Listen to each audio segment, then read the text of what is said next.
As people age, one of the things they end up needing is long-term care, some type of maybe it could be assisted living facility, nursing home cost. They might even have like in-house aid.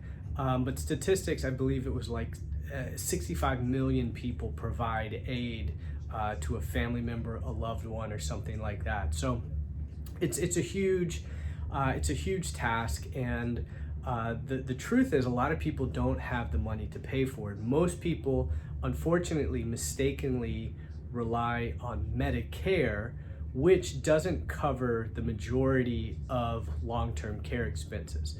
So then people either just have to pay out of pocket, which can be rather expensive. As of 2023 in Florida, where I practice primarily, the average stay at a private in-home long-term care facility is about $120,000 a year.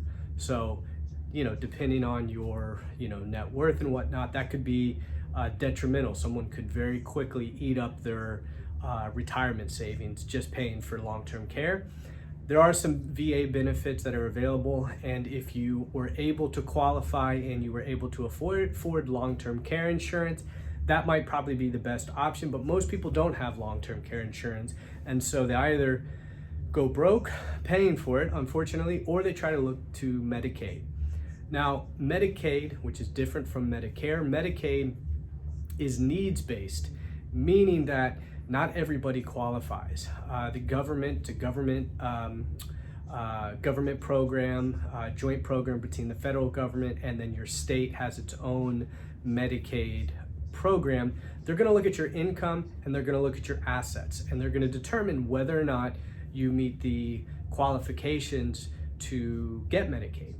And really, Medicaid is for typically very low income individuals who aren't making a lot of money and haven't saved a lot of money. So it's kind of difficult for individuals who may be, they're not extremely wealthy, but they've, saved some money, but they're not going to qualify. But there are things that you can do to qualify for Medicaid, right? There are certain things that you can do. But when you start looking at trying to qualify for Medicaid, the government is going to do what's called a look back. There's a look back period. In most states, including Florida, it's 60 months or about 5 years, where they're going to look and see what you had during those 5 years. So let's say that you had a certain amount of money and you transferred it to a child within that 5-year window. Let's say that you gave $200,000 because you knew you wanted to apply for Medicaid, and you knew that $200,000 was going to disqualify you. Well, the government's gonna see that, and they're gonna penalize you, right?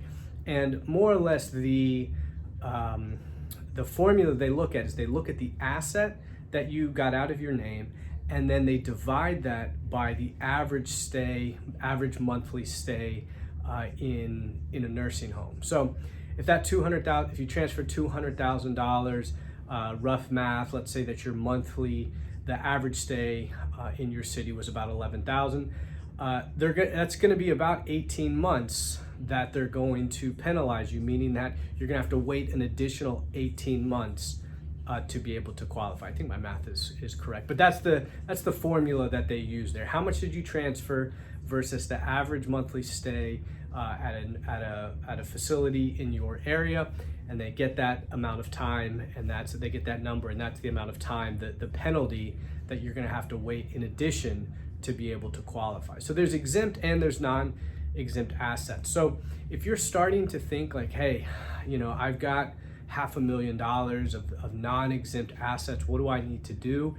You want to start planning sooner than later, because you don't want to wait until a year before you go to qualify, and then all of a sudden you're not going to be able to get those assets, put them into a Medicaid set-aside trust or annuitize them or something like that. So again, if you're starting to think about it, even if you're in your 50s, getting into your 60s, might be time to start thinking about it, looking at what your income is going to look like, looking about what your net worth, your assets look like, and maybe start having that conversation, thinking about, hey, if I need long-term care, how am I going to do it? If you don't get long-term care insurance, Medicaid might be your best and potentially only option, so you want to start planning for that in advance.